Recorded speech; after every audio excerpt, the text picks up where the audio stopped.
जय हिंद साथियों। आज हम आप लोग के साथ शेयर करने वाले हैं ये अपने 17वीं बीपीएससी के लिए हम आपका एक ऐसे लिखे हैं। ठीक है, 17वीं बीपीएससी के लिए आपका जो सबसे मोस्ट इंपोर्टेंट आपका एक अभी जो ट्रेंडिंग में टॉपिक चल रहा है एआई, ठीक है, आर्टिफिशियल इंटेलिजेंस, जहां से मुझे लगता है आपका कि इस बार 17वीं बीपीएससी में मेंस में आपका क्वेश्चन आएगा ही आएगा, चाहे आपका शॉर्ट में आए, चाहे आपका लॉन्ग में आए, चाहे आपका ऐसे के रूप में आए। ठीक है, तो हम इसको ऐसे के रूप में लिखने का कोशिश की है। ठीक है, जहां से आप इसको शॉर्ट में भी और लॉन्ग क्वेश्चन के रूप में भी आप लिख सकते हैं।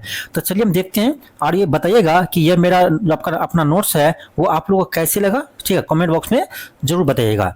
तो चलिए देखते हैं हमने कैसे इसको लिखे हैं। ठीक है, तो ये आपका आर्टिफिशियल इंटेलिजेंस है। पहले डायग्राम बना लिए हैं। ठीक है, पहले इसको क्या करेंगे, परिचय देंगे, फिर एआई का अनुप्रयोग दिखाएंगे कृषि क्षेत्र में, स्वास्थ्य के क्षेत्र में, रक्षा क्षेत्र में, गवर्नेंस के क्षेत्र में। ठीक है, और भी आप लिख सकते हैं।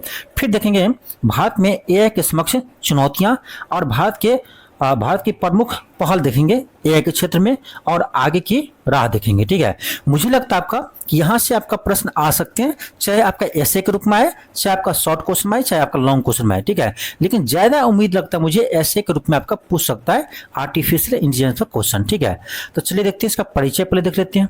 ठीक है, देखिए हम परिचय कैसे लिखे हैं। तो एआई कंप्यूटर तकनीक की एक नई शाखा है जो कंप्यूटर को मनुष्य की तरह सोचने, समझने और समस्याओं को समाधान करने के साथ साथ निर्णय लेने की क्षमता को भी एक मशीन के अंदर विकसित करती है। ठीक है, यहाँ पर हम क्या किए, तो एआई का परिभाषा यहाँ पर लिख दिए हैं, कृत्रिम बुद्धिमत्ता का परिभाषा यहाँ पर हम क्या किए हैं, उसको लिख दिए हैं। फिर इसका एग्जाम्पल दे दिए, जैसे अमेजॉन की अलेक्सा, ये आपका अमेजॉन की अलेक्सा क्या है, तो ये आपका इसका यानी एआई। ठीक है, एप्पल की सीरी, फिर चैट जीपीटी अभी आप जो है अभी जैसे मेंस की तैयारी कर रहे हैं तो इसका आप यूज कर सकते हैं मेंस की तैयारी करने में, चैट जीपीटी। ठीक है, बहुत ये आपका हेल्पफुल आएगा। ठीक है, फिर आपका है डीपसीक, चीन का ये आपका ये है। ठीक है, तो यहाँ पर एग्जाम्पल भी लिख दिए। ठीक है, यहाँ पर क्या किए, परिभाषा दे दिए, यहाँ एग्जाम्पल लिख दिए, ये आपका परिचय हो गया। ठीक है, अब देखिए आगे क्या लिखे हैं। आगे लिखे हैं आपका कि एआई कार्य प्रणाली के आधार पर एआई को 4 भागों में बांटा गया है। ठीक है, इसका विभाजन भी हम दिखा दिए आपका। ठीक है, पहला आपका है प्रगतिशील एआई। ठीक है, फिर इसका क्या किया, हम एग्जाम्पल बता दिए हैं। यह केवल वर्तमान इनपुट के आधार पर प्रतिक्रिया देती है, पूर्व अनुभवों से नहीं सीखती है। यानी यह वर्तमान इनपुट के आधार पर ही प्रतिक्रिया देती है, प्रतिक्रियाशील एआई नाम ही है। इसका उदाहरण दे दिए जैसे शतरंज खेलने वाली एआई। ठीक है, डीप ब्लू, इसका नाम भी दे दिए एग्जाम्पल।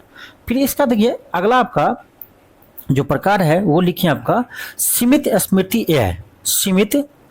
एआई। ठीक है, यह पिछले अनुभवों से सीखती है और भविष्य में सुधार कर सकती है। फिर इसका क्या किया, एग्जाम्पल दे दिए। ठीक है, सेल्फ ड्राइविंग कार। ठीक है, चैटबॉट। ठीक है, तो इसका एग्जाम्पल भी दे दिए। एग्जाम्पल देना बहुत जरूरी होता है, एग्जाम्पल दीजिएगा तो आपका नंबर अच्छा मिलेगा। ठीक है, फिर आपका अगला है मन का सिद्धांत। ठीक है, फिर इसका क्या किया, यहाँ पर परिभाषा दे दिए, फिर यहाँ पर इसका एग्जाम्पल दे दिए। ठीक है, तो ये आपका हो गया। फिर आपका अगला है स्वचेतन एआई, सेल्फ अवेयर एआई। ठीक है, यह खुद को पहचान सकेगी और अपनी भावनाओं को भी व्यक्त कर सकेगी। इसमें भविष्य में मानव जैसी मस्तिष्क विकसित करने की संभावना रखी गई है और यह अभी तक विकसित नहीं हुई है। ठीक है, स्वचेतन एआई। ठीक है, तो इसका जो प्रकार भी हम बता दिए।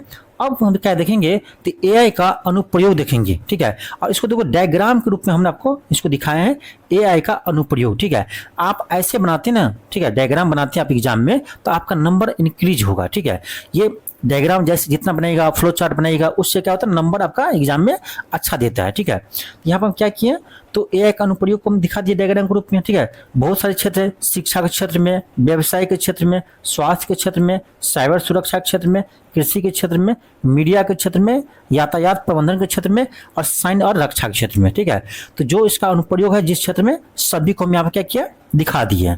और आगे हम क्या करेंगे, आगे हम इसमें क्या किए, तो इसमें जो इंपोर्टेंट क्षेत्र है उसमें क्या क्या डिस्क्राइब कर दिया। ठीक है, जैसे आपका यहाँ पर है स्वास्थ्य के क्षेत्र में, तो उसको क्या किया डिटेल्स में यहाँ लिखे हैं कि स्वास्थ्य के क्षेत्र में एआई का प्रयोग रोगों के निदान, दवाओं की खोज, रोबोटिक माध्यम से सर्जरी की में सहायक सिद्ध हो सकती है। तो जो स्वास्थ्य क्षेत्र में आपका एआई का प्रयोग हो सकते हैं उसको हम यहाँ पर लिखें। फिर लिखें आपका अगला पॉइंट कि एआई एमआरआई और सीटी इमेजिंग यानी सीटी स्कैन में क्रांतिकारी परिवर्तन ला सकती है। अगला पॉइंट लिखिए आपका कि एआई का प्रयोग इलेक्ट्रॉनिक स्वास्थ्य रिकॉर्ड के विश्लेषण में बेहतर तरीके से किया जा सकता है। फिर लिखें आपका एआई भारत में तपेदिक और कैंसर जैसे बीमारियों के उपचार में प्रयोग कर सकते हैं। तो देखिए एआई का जो स्वास्थ्य क्षेत्र में आपका अनुप्रयोग है वो मेन पॉइंट को हम यहाँ पर क्या किए लिख दिए हैं, ठीक है। ये आपका स्वास्थ्य के क्षेत्र में हो गया। और आगे देखिए आपका आगे लिखिए आपका फिर कृषि क्षेत्र में, ठीक है। कृषि क्षेत्र में क्या उपयोग है आपका एआई का, आर्टिफिशियल इंटेलिजेंस का। तो देखिए स्मार्ट कृषि में कर सकते हैं एआई के प्रयोग से तापमान, नमी और मिट्टी की गुणवत्ता और अन्य कारकों का विश्लेषण करके फसलों की वृद्धि को हम बढ़ा सकते हैं। एआई मौसम और मिट्टी के डेटा के आधार पर पानी की आवश्यकता को नियंत्रित कर सकती है, ठीक है। तो देखिए एक चीज बताइए आपको, ये ऐसे है इसीलिए हम यहाँ पर क्या किए हैं कृषि क्षेत्र में जो है ना उसको पूरे एक्सप्लेन किए हैं, ठीक है। लेकिन यदि आपका ये शॉर्ट क्वेश्चन पूछता है ना तो सिर्फ आप ये डायग्राम बना दीजिएगा तो आपका काम चल जाएगा। ये सिर्फ डायग्राम बना देंगे तो आपका काम चलेगा, शॉर्ट क्वेश्चन पूछेगा तो, ठीक है। और लॉन्ग पूछेगा तो आपको उसमें थोड़ा थोड़ा लिख दीजिएगा सभी पार्ट में, ठीक है। तो हमने यहाँ पर क्या किसको देखे थे, यहाँ पर हमने देखे थे आपका कृषि क्षेत्र में हम देख रहे थे ना, हाँ यहाँ पर देख रहे थे हम कृषि क्षेत्र में एआई का अनुप्रयोग। तो पहला लिखें क्या, स्मार्ट खेती, स्मार्ट कृषि। तो तापमान, नमी और मिट्टी की गुणवत्ता और अन्य कारकों का विश्लेषण करके हम फसलों में वृद्धि बढ़ा सकते हैं, ठीक है। फिर अगला पॉइंट लिखें कि एआई मौसम और मिट्टी के डेटा के आधार पर पानी की आवश्यकताओं को हम नियंत्रित कर सकती है, ठीक है, कर सकते हैं। ये पॉइंट लिखें। फिर आगे देखिए आपका आगे आपका लिखे मौसम पूर्वानुमान और आपदा प्रबंधन में भी हम एआई का प्रयोग कर सकते हैं। जैसे आपका बाढ़, सूखा और अन्य प्राकृतिक आपदाओं की भविष्यवाणी कर किसानों को जलवायु परिवर्तन के अनुसार फसल चक्र में बदलाव करने में सहायता कर सकते हैं, ठीक है। तो यह पॉइंट यहाँ लिख दिए हैं। फिर देखिए कृषि क्षेत्र में और उपयोग क्या है आपका एआई का, तो स्वचालित कृषि मशीनें का उपयोग हम कर सकते हैं। जैसे एआई आधारित मशीनें स्वचालित रूप से जुताई, बुआई और कटाई कर सकती है, रोबोटिक टाइप का। ड्रोन के माध्यम से हम कीटनाशक और उर्वरक का छिड़काव कर सकते हैं, जिससे क्या होगा, लागत भी कम होगा और पर्यावरण संरक्षण भी सहायक होंगे, ठीक है। और इससे बीमारी से बचा जा सकता है, ठीक है। तो ये हम क्या किए यहाँ पर इस पॉइंट को इंक्लूड कर दिए हैं। अब देखिए कृषि क्षेत्र में अधिक इसीलिए लिखे हैं क्योंकि कृषि क्षेत्र क्या है आपकी अभी भारत में पिछड़ा हुआ है, ठीक है। तो हम इसमें एआई का प्रयोग करके हम कृषि की उत्पादकता को बढ़ा सकते हैं, ठीक है। और किसान की आय कैसे दुगुनी होगी इसमें हम सहयोग कर सकते हैं, ठीक है। तो इसमें भी आपको लिख सकते हैं एग्रीकल्चर क्षेत्र में आपको कहीं से भी क्वेश्चन पूछता है तो उसमें आप एआई का प्रयोग को यूज कर सकते हैं, ठीक है।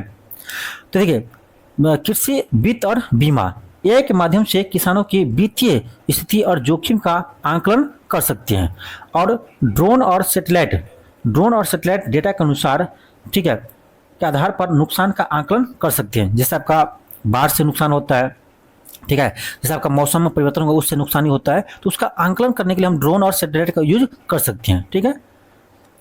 आगे आप देखते हैं आपका अगला क्षेत्र है शिक्षा क्षेत्र में, ठीक है। शिक्षा क्षेत्र में हम एआई का उपयोग कैसे करेंगे, तो एआई ने शिक्षा क्षेत्र में नए बदलाव किए हैं जिससे सीखने की प्रक्रिया अधिक प्रभावी, व्यक्तिगत और सुलभ बन गई है। आपको पता ही होगा एआई को यूज देखिए अभी सोशल मीडिया में कितना होता है, चाहे वो आपका पढ़ाने के लिए हो चाहे मीडिया में हो, ठीक है, तो उसमें तो यूज होता ही है। एआई न केवल छात्रों को बेहतर शिक्षा प्रदान करने में मदद कर रहा है बल्कि शिक्षकों और प्रशासनिक कार्यों को भी आसान बना दिया है। तो हम यहाँ पर क्या किए, तो शिक्षा के क्षेत्र में हम एआई का अनुप्रयोग को बता दिए हैं, ठीक है। फिर आगे देखिए पर्सनलाइज्ड लर्निंग, ठीक है, के माध्यम से हर छात्र को सीखने की गति और क्षमता को समझकर व्यक्तिगत अध्ययन सामग्री प्रदान करती है। ये एआई ही कर सकती है, ठीक है। एआई छात्रों के प्रगति का विश्लेषण करता है और शिक्षक को उनकी कमजोरी और ताकतों का डाटा प्रदान करते हैं, ठीक है। आगे देखते हैं आपका यह स्कूल और विश्वविद्यालय के शिक्षण पद्धति के में सुधार करने में मदद कर सकता है। तो यहाँ पर हम क्या किया शिक्षा क्षेत्र में लिख दिए एआई को, और भी है देखिए एआई श्रवण, दृष्टिहीन और मानसिक रूप से कमजोर छात्रों के अध्ययन में सहायता प्रदान कर सकते हैं। ये तो सबसे इम्पोर्टेंट पॉइंट है कि एआई जो है जो नहीं सुनता है, जिसको आंख नहीं है, जो नहीं देख पाते हैं, उसके शिक्षण पद्धति में क्या करते हैं सुधार कर सकते हैं, उसको सहायता प्रदान कर सकते हैं। फिर आपका है स्पीच टू टेक्स्ट, ब्रेल अनुवाद और आदि और ऑडियो आधारित शिक्षण टूल्स विकसित किए गए हैं। ठीक है, तो ये आपका अनुप्रयोग है शिक्षा के क्षेत्र में आपका एआई का। अब हम देखते हैं आपका अगला पॉइंट जो है ये आपका है यातायात प्रबंधन में एआई। देखिए एआई का अनुप्रयोग जब भी आपसे पूछेगा ना तो इसमें आप 10 पन्ना भी लिख सकते हो। ठीक है, क्योंकि उसका अनुप्रयोग बहुत सारे क्षेत्र में है, हर क्षेत्र में आप चाहेगा तो एक एक पन्ना लिख सकते हैं। ठीक है, आसानी से। तो एआई पर जब भी आपका ऐसे आएगा तो उसमें आसानी से आप लिख पाएंगे। ठीक है, तो एआई देखिए यातायात प्रबंधन में एआई आर्टिफिशियल इंटेलिजेंस कृत्रिम बुद्धिमत्ता का यूज कैसे होगा। तो एआई का उपयोग यातायात प्रबंधन को अधिक स्मार्ट और कुशल बनाने के लिए किया जा रहा है। इससे सड़क दुर्घटना को कम करने, ट्रैफिक जाम को नियंत्रण करने और सार्वजनिक परिवहन को बेहतर बनाने में मदद मिलती है। तो आप देखे होंगे कि अभी जो आपका यातायात प्रबंधन प्रणाली है वो बहुत सारी जगह आपका एआई आधारित है। ठीक है, आप देखे होंगे कि ऑटोमेटिक वहाँ क्या करता है ना, आपका रसीद कट जाता है, स्लिप कट जाता है, फाइन कट जाता है, इसमें एआई का ही यूज करते हैं। ठीक है, ये पटना में भी लगा हुआ है। ठीक है, आगे देखिए क्या लिखिए, एआई आधारित ट्रैफिक रियल टाइम डेटा का विश्लेषण करके लाल और हरे सिग्नल का समय स्वचालित रूप से नियंत्रित करते हैं। आप ये भी देखे होंगे। उदाहरण स्वरूप भारत के कई शहरों में एआई आधारित सिग्नल सिस्टम लागू किया जा रहा है। ठीक है, उदाहरण भी यहाँ बता दिए हैं। एआई आधारित कम कैमरे गाड़ियों की नंबर प्लेट को स्कैन करके ट्रैफिक नियमों का उल्लंघन कर पता लगाते हैं और इसका यह भारत में ई चालान जारी करने में मदद करते हैं। आप ये भी आपका जो है ना एआई का अनुप्रयोग पटना में भी किया जा रहा है। क्या करते हैं उसमें जो गाड़ी नंबर होता है उसको स्कैन कर लेता है ट्रैफिक नियम को उल्लंघन करने पर और ऑटोमेटिक इसका चालान कट जाता है। ठीक है, तो ये एआई से ही संभव हो पाया है। ठीक है, तो ये सब आप लिख सकते हैं, जो देखते हैं ना उसको भी आप लिख सकते हैं। पटना में इसका यूज हो रहा है। ठीक है, अब लिखते हैं हम देखते हैं आपका मीडिया क्षेत्र में। मीडिया क्षेत्र में आर्टिफिशियल इंटेलिजेंस का क्या यूज है। तो एआई आधारित लेखन टूल्स समाचार लेख, ब्लॉग, रिपोर्टर और विज्ञापन सामग्री तैयार करते हैं। आप देखे होंगे अभी एआई का यूज करके किसी का भी फिगर बना सकते हैं, आवाज भी इसमें डाल देते हैं। ठीक है, तो ये एआई के प्रयोग से ही होता है। ठीक है, फिर आपका है स्वचालित हेडलाइंस और स्क्रिप्ट जनरेशन। एआई का उपयोग मीडिया स्क्रिप्ट, फिल्म, डायलॉग और विज्ञापन सामग्री बनाने में किया जाता है। उदाहरण देखिए, इसका एग्जांपल देखिए, ओपन एआई चैट जीपीटी इसका उदाहरण है। ठीक है, फिर आपका है कि डीपसेक नहीं डीपफेक तकनीक के माध्यम से चेहरे और आवाज नकल करके विजुअल कंटेंट को अधिक प्रभावी बना सकते हैं। ठीक है, अब किसी का क्या है ना कि चेहरा और आवाज को भी नकल कर सकते हैं आप डीपसेक तकनीक के माध्यम से। ठीक है, तो ये भी एआई से ही पॉसिबल हुआ है। ठीक है, इसका एग्जांपल भी यहाँ दे दिए, डीप फेस इसका एग्जांपल है। ठीक है, फिर आपका अगला पॉइंट देखिए, एआई कि उपयोगकर्ता के पसंद और व्यवहार का विश्लेषण कर उन्हें व्यक्तिगत कंटेंट का सिफारिश करता है। एक चीज आप देखे होंगे, चाहे आपका यूट्यूब हो, चाहे आपका फेसबुक हो, चाहे आपका गूगल हो। ठीक है, तो आप देखे होंगे कि जो चीज आप ज्यादा देखते हैं वही आपका बार बार वही वीडियो आता है। जिस टाइप का वीडियो आप देखते हैं उसी टाइप का वीडियो आपके यूट्यूब चैनल पर बार बार आते हैं। ऐसा इसीलिए होता है क्योंकि यहाँ पर आपका एआई का अनुप्रयोग करता है। ठीक है, एआई के प्रयोग से आपका ऐसा हो पाता है। तो आप लोग देखेंगे जो भी वीडियो देखते हैं, जैसे आप ये मेरे चैनल से आप जैसे करंट पे पढ़ते होंगे। ठीक है, तो आप देखते होंगे कि बार बार मेरा ही वीडियो आपको आता होगा। ठीक है, तो ऐसा होता है। तो ये आपका एआई का ही इसमें यूट्यूब में प्रयोग किया गया है। ठीक है, फेसबुक में, इसीलिए आपका इस टाइप का आपका कंटेंट आपके पास आते रहते हैं। ठीक है, चलिए आप देखते हैं आपका अगला। अब है आपका साइबर सुरक्षा में एआई। साइबर सुरक्षा में एआई का क्या योगदान है। तो एआई साइबर सुरक्षा को और अधिक प्रभावी और मजबूत बना रही है। यह हमलों की पहचान करने, सुरक्षा खतरों के रोकने और डेटा सुरक्षा को बढ़ाने में महत्वपूर्ण भूमिका निभा रही है। तो हम इसको भी क्या किए, इंक्लूड कर दिए हैं। अब हम देखते हैं आपका इसका चुनौतियां क्या है। देखिए एआई बहुत अच्छा है तो बहुत नुकसानदायक भी है, तो इसका चुनौतियां भी आपको लिखना होगा। ठीक है, आप देखे होंगे कि रश्मिका मंदाना जो है, जो आपका साउथ का हीरोइन है, इसके देखे होंगे उसका वॉइस का और इसके फेस को क्या कहते हैं यूज करके, एआई से यूज करके बहुत सारा नेगेटिव न्यूज बनाया था। ठीक है, वीडियो बनाया था। तो ये सब आपका एआई का क्या है, दुरुपयोग है। तो ऐसा नहीं है कि एआई आपका बहुत फायदा करती है तो आपको बहुत मतलब कि फायदा पहुंचाते हैं, लाभ पहुंचाते हैं, तो नुकसानदायक भी है, ठीक है। आपका नाम भी बदनाम कर सकता है एआई का प्रयोग करके लोग, ठीक है। तो देखिए इसका हम चुनौतियों भी यहाँ पर लिख रहे हैं, ठीक है। चुनौतियों की बताएं, चुनौतियां क्या है इसको भी बताना होगा आपका। एआई ने विभिन्न क्षेत्रों में क्रांतिकारी बदलाव लाया है, लेकिन इसके विकास और उपयोग में कई चुनौतियां भी है जो निम्नलिखित है, ठीक है। पॉइंट वाइज उसको हम दर्शाए यहाँ पर। पहला हम दर्शाए हैं कि एआई का सबसे ज्यादा नकारात्मक प्रभाव रोजगार के क्षेत्र में पड़ने वाले हैं, ठीक है। आप देखेंगे और सुने भी होंगे कि आर्टिफिशियल इंटेलिजेंस के प्रयोग से क्या होता है कि रोजगार में कमी आई है, ठीक है। माना जा रहा है कि इससे रोजगार के अवसर क्या होंगे, सीमित होंगे, स्वाभाविक है, ठीक है। तो ये लिख दिए पहला पॉइंट।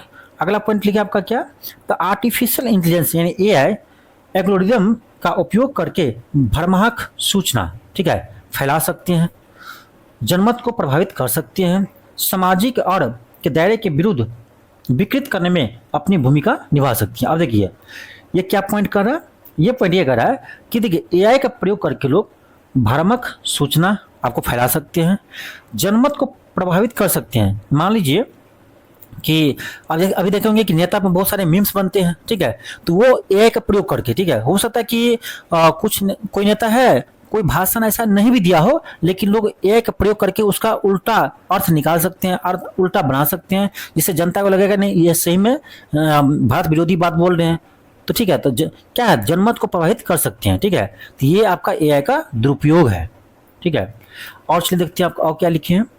ये लिखे आपका एआई से श्रम बाजार, डाटा सिक्योरिटी, साइबर क्राइम जैसे सभी क्षेत्रों में दुष्प्रभावित हो सकते हैं।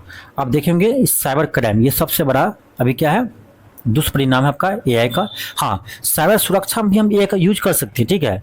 तो फायदा भी है तो नुकसान भी है, इसको भी आपको लिखना होगा, ठीक है। फिर आपका अगला पॉइंट लिखें कि एआई द्वारा व्हाइट कॉलर नौकरियों को विस्थापित करने की सबसे अधिक संभावना है। फिर आपका अगला पॉइंट है कि स्वास्थ्य के क्षेत्र में हम एआई से नैतिकता संबंधी मुद्दे बेहद संवेदनशील रूप से जुड़े हैं, जिसके लिए कोई विशेष नैतिक मापदंड अथवा नियामकीय संरचना उपलब्ध नहीं है। फिर अगला लिखें आपका ड्रोन और रोबोटिक्स एआई का दुरुपयोग सैन्य और निगरानी उद्देश्य के लिए भी किया जा सकता है। अब देखिए हम एआई का प्रयोग करके हम रोबोट बना लेंगे, तो कोई देश हो सकता है कि सैनिक भी बना लेगा, ठीक है। इससे क्या है, ये सब क्या है, एआई का दुरुपयोग है। जब बॉर्डर पर एआई ही निगरानी करने लगेगा तो उसमें फिर वर्ल्ड वार होने का ज़्यादा चांस है, क्योंकि उसमें जान की क्षति होंगे नहीं तो क्या होगा, वर्ल्ड वार ज़्यादा बढ़ेंगे, ठीक है। तो ये सब क्या है, एआई का दुरुपयोग है, इसको आप लिख सकते हैं। तो ये सब देखिए जो मुझे लगा आपका अच्छा पॉइंट है उसको हम क्या किए यहाँ पर इंक्लूड किए हैं। फिर अब लिखते हैं, अब आगे लिखते हैं हम क्या, एआई के लिए भारत सरकार द्वारा पहल। देखिए ये भी लिखना पड़ेगा कि एआई के लिए भारत सरकार क्या क्या पहल की है, ठीक है। तो भारत सरकार एआई को बढ़ावा देने के लिए कई नीतियां और कार्यक्रम काम कर रही है, ठीक है। यानी भारत सरकार जो है एआई को बढ़ावा देने के लिए बहुत सारे नीतियां और कार्यक्रम पर क्या कर रहे हैं, कार्य कर रहे हैं। और इन पहलों का उद्देश्य क्या है, तो एआई का अनुसंधान, नवाचार, स्टार्टअप्स और स्किल डेवलपमेंट और डिजिटल गवर्नेंस को बढ़ावा देना। चलिए आगे देखते हैं, आगे क्या लिखे हैं। अब लिखे हम क्या, भारत सरकार की प्रमुख एआई पहल निम्नलिखित है। पॉइंट वाइज यहाँ दर्शाए हैं, ठीक है। पहला, राष्ट्रीय एआई नीति, राष्ट्रीय एआई रणनीति, ठीक है। ये कौन शुरू किया है, तो नीति आयोग शुरू किया है। नीति आयोग ने 2018 में राष्ट्रीय एआई रणनीति जारी की है, जिसका उद्देश्य एआई को समावेशी और सतत विकास के लिए उपयोग करना है, ठीक है। ये बहुत ही महत्वपूर्ण पॉइंट है। फिर अगला पॉइंट लिखिए इसमें क्या, इसका उद्देश्य स्वास्थ्य क्षेत्र, कृषि, शिक्षा, स्मार्ट सिटी और बुनियादी ढांचों में एआई का विकास, ठीक है। फिर आपका अगला पॉइंट है कि वैश्विक स्तर पर एआई को लेकर सभी संभावित गतिविधियों के साथ गठबंधन कर सहयोग के रूप में आगे बढ़ना। आप देखेंगे अभी आपका एआई पर वैश्विक आपका सम्मेलन कहाँ हुआ है, फ्रांस में हुआ है, फ्रांस के पेरिस में हुआ है। तो ये आपका भारत और फ्रांस के सह अध्यक्षता में हुआ है। तो ये क्या दर्शाता है, ये आपका यही दर्शाता है, सहगठबंधन, ठीक है। इस पॉइंट को भी हम लिखे होंगे कहीं ना कहीं, ठीक है। अब देखिए क्या लिखे आगे, यहाँ पर देखिए थोड़ा सा आगे पीछे हो गया पॉइंट को, इसको पहले देखना है। भारत सरकार द्वारा 2020 में 15 देशों के साथ मिलकर एआई पर वैश्विक भागीदारी की रूपरेखा निर्मित करने हेतु जीपीएआई यानी कृत्रिम बुद्धिमत्ता पर वैश्विक भागीदारी का गठन किया था, ठीक है। इसको हम यहाँ पर लिखे हैं और इसके बाद ये पॉइंट आप लिखिए, उसके बाद लिखिएगा, यहाँ पर थोड़ा सा उल्टा हो गया था हमसे। इसी रणनीति के तहत हाल ही में 2025 में भारत फ्रांस की अध्यक्षता में वैश्विक कृत्रिम बुद्धिमत्ता समावेशी समिट 2025 का आयोजन हुआ है।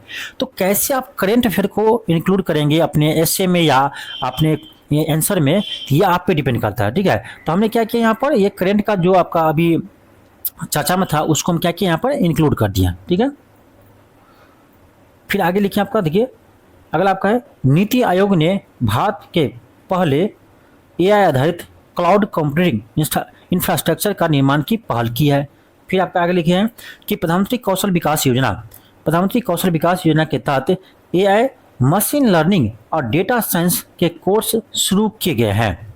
ये भारत सरकार का जो कार्यक्रम है उसको भी यहाँ पर लिख दिए। अब हम देखते हैं एआई की उपयोगिता, ठीक है। एआई की उपयोगिता क्या है इसको भी हम दर्शाएंगे। तो यहाँ पर हम लिखे हैं, देखिए विश्व बैंक का मानना है कि एआई जैसी तकनीकी प्रगति के कारण 2030 तक ग्लोबल जीडीपी में 14% की वृद्धि हो सकती है। ये आपका बहुत ही इंपॉर्टेंट पॉइंट है। जब भी आपका प्रश्न आएंगे एआई से, चाहे आपका शॉर्ट क्वेश्चन आए, चाहे आपका लॉन्ग क्वेश्चन आए, चाहे आपका ऐसे के रूप में आए, इस पॉइंट को आप जोर दर्शाइएगा क्योंकि आपका वर्तमान का डाटा है। तो ये आपके एग्जाम में जितना आप यूज करेंगे उतना नंबर आपको इंक्रीज होगा, ठीक है। ये पहला पॉइंट लिखे हम। दूसरा पॉइंट देखिए क्या लिखे हैं यहाँ पर कि नीति आयोग ने कहा है 2035 तक देश की वार्षिक विकास वृद्धि दर में 1.3% तक बढ़ा सकती है। कौन? एआई। एआई का प्रयोग करके हम जो देश का वार्षिक विकास दर है उसमें हम 2035 तक 1.3% बढ़ा सकते हैं। यह किसने कहा है? तो नीति आयोग ने कहा है। तो हमने यहाँ पर क्या किया, नीति आयोग का जो आपका डाटा था वो बता दिए और विश्व बैंक का जो डाटा था उसको बता दिए, ठीक है। तो इससे क्या होगा, नंबर आपके एग्जाम में अच्छे मिलेंगे, ठीक है, क्योंकि करंट अफेयर से जोड़ दिए हैं। फिर अगला पॉइंट लिखे हैं कि देश के औद्योगिक जगत का कहना है कि एआई का प्रयोग वस्तुओं और सेवाओं की उत्पादन प्रणाली में अपनाने से उत्पादन में 14% की वृद्धि हो सकती है। इस पॉइंट को भी यहाँ पर क्या किया, इंक्लूड किया है। फिर आपका है एआई के परिणाम स्वरूप नए स्तर के रोजगार और नौकरियों की संभावना बढ़ने की संभावना है, ठीक है। यानी एआई का प्रयोग से ऐसा नहीं है कि आपका नौकरी चला जाएगा, नया नौकरी भी इसमें क्या होगा, सृजन होंगे, नया रोजगार भी इसमें क्या होंगे, सृजन होंगे, ठीक है। फिर आपका लिखे हैं कि एआई सूचना प्रौद्योगिकी से जुड़े मानवीय संसाधनों की कार्यकुशलता में 70% तक का वृद्धि करने में क्षमता रखता है, ठीक है। अब देखते हैं आगे।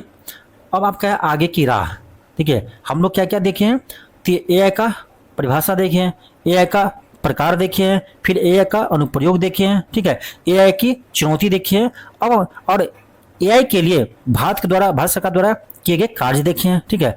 अब देख रहे हैं आपका आगे की राह क्या है, ठीक है, खास करके भारत के संदर्भ में, ये भी तो आपको लिखना होगा, ठीक है। यहाँ देखिए क्या लिखें, एआई से जुड़ी चुनौती को देखते हुए भारत जैसे देश के लिए व्यापक रूप से पहल करने की आवश्यकता है। क्या क्या है, चलिए इसको देखते हैं। पहला हम लिखे हैं, पहला क्या आवश्यकता है, तो एआई के सभी प्रभावों का आंकलन करने वाले एक नियामकीय इंफ्रास्ट्रक्चर का सिस्टम को विकसित करना। यानी एआई का जो प्रभाव है, इस इफेक्ट पड़ता है, उस सभी पर निगरानी के लिए एक नियम बनाना, ठीक है। अगला आपका है एआई से जुड़ी मानवीय संसाधन को विकसित करना। फिर है साइबर सुरक्षा को मजबूत करने और व्यक्तिगत डेटा की गोपनीयता बनाए रखने की जरूरत होगी, ठीक है। फिर अगला पॉइंट लिखे हैं कि सरकार को एआई के उपयोग और विकास को नियंत्रित करने के लिए स्पष्ट नीतियां बनाना। फिर अगला पॉइंट है आपका कि एआई को ऐसे विकसित किया जाना चाहिए कि वह मानव के साथ मिलकर काम करे, न कि उसकी जगह ले। यानी एआई का उस जगह हम उपयोग करें जहां पर मानव की वो जगह न ले, यानी किसी का रोजगार छीने न, जबकि मानव को क्या करे, सहायता करे। ठीक है। फिर अगला पॉइंट लिखिए आपका कि एआई के माध्यम से जलवायु परिवर्तन से निपटने का प्रयास करना चाहिए। ठीक है। अब लिखिए आपका लास्ट में निष्कर्ष। निष्कर्ष भी तो आपको देना होगा। निष्कर्ष क्या लिखे, तो एआई एक शक्तिशाली तकनीक है जिसने जीवन के विभिन्न क्षेत्रों में क्रांतिकारी बदलाव लाए हैं। हालांकि इसके प्रभावों को संतुलित करने के लिए उचित नियमों, नैतिक सिद्धांतों और मानव केंद्रित दृष्टिकोण की आवश्यकता है। ठीक है। ये पॉइंट बहुत ही महत्वपूर्ण है, आप अपने निष्कर्ष में लिखिएगा। फिर आगे लिखिए आपका, यदि इसे सही दिशा में विकसित किया जाए तो एआई मानव समाज के विकास में एक महत्वपूर्ण भूमिका निभा सकती है। ठीक है। तो ये था आपका एआई पर एसे। ठीक है।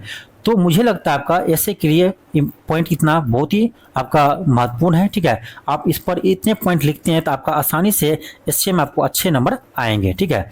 तो यदि आपका इसका पीडीएफ भी चाहिए, ठीक है, इसका आपको एक मिनट, इसका यदि आपको पीडीएफ चाहिए तो आपको पीडीएफ मिल जाएंगे। इसके लिए आपको टेलीग्राम ज्वाइन करना होगा। ठीक है। हमारा टेलीग्राम है, जो चैनल का नाम है वही आपका टेलीग्राम पे भी नेम सेम है, आप सर्च कीजिएगा न्यू ऑक्सफोर्ड एजुकेशन, आपको मिल जाएगा। ठीक है। आप टेलीग्राम पर जाकर सर्च कीजिएगा न्यू ऑक्सफोर्ड एजुकेशन, आपको टेलीग्राम चैनल मिल जाएंगे। वहाँ पर आपको हम इसका पीडीएफ आपको प्रोवाइड करवा देंगे। ठीक है।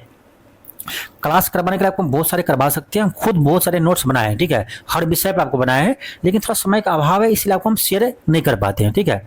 तो क्योंकि मेरा भी मेंस है आपका 17वीं का। ठीक है। तो कोशिश करेगा आपका बीच बीच में जो इंपॉर्टेंट पॉइंट है जहां से प्रश्न आपके एग्जाम में आएंगे उसको कम से कम हम आपको करवा देंगे। ठीक है। जिससे मुझे तो हेल्प मिलेगा ही मिलेगा, आप लोग को भी हेल्प मिलेगा। इससे आप लोग भी मेरा नाम लीजिएगा कि कुछ न कुछ हेल्प आपको किए हैं। ठीक है। तो हमसे जितना होगा उतना हेल्प जरूर करेंगे। ठीक है।